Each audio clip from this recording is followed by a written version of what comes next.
शहरी नक्षलवादावरून मुख्यमंत्री फडणवीसांनी काँग्रेसवर हल्लाबोल केला। भारत जोडोच्या 180 संघटना आहेत। त्यांनी निवडणुकीच्या काळात भारत जोडो म्हणून कार्यक्रम घेतले। त्यांच्या काठमांडूमध्ये बैठका झाल्या असून फ्रंटल ऑर्गनायझेशन म्हणून नाव जाहीर केलेल्या 40 संघटनांची लोकही तिथे होती असा दावा फडणवीसांनी केला। तर सगळ्यात नक्षलवादी संघटना ही आरएसएस असल्याचा पलटवार प्रकाश आंबेडकर यांनी केला आहे। 15 नोव्हेंबर 2024 आता काठमांडूला एक बैठक झाली। यात भारत जोडोचे काही लोक गेले होते। त्याचा सगळा रिपोर्ट माझ्याकडे आहे।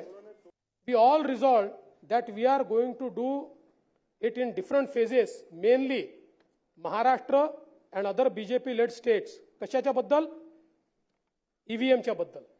या भारत जोडोचे जे काही वेगवेगळ्या 180 संघटना आहे, ज्यांनी निवडणुकीच्या काळात भारत जोडो म्हणून कार्यक्रम घेतले, पत्रिका काढल्या,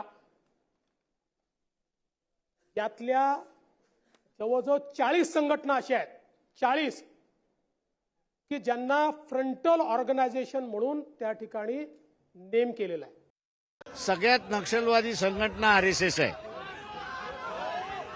त्यांच्याकडे AK-47 आहे, टॉमी गन आहे, हत्यारं आहेत। हे देवेंद्र फडणवीसनी विसरू नये।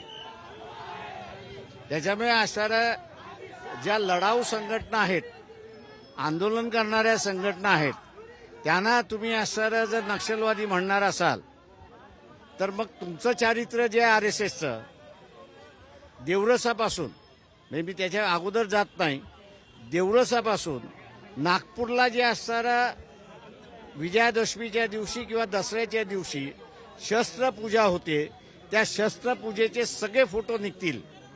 देवेंद्रनी लक्षात घ्यावं की टाळी एका हाताने वाजत नाही,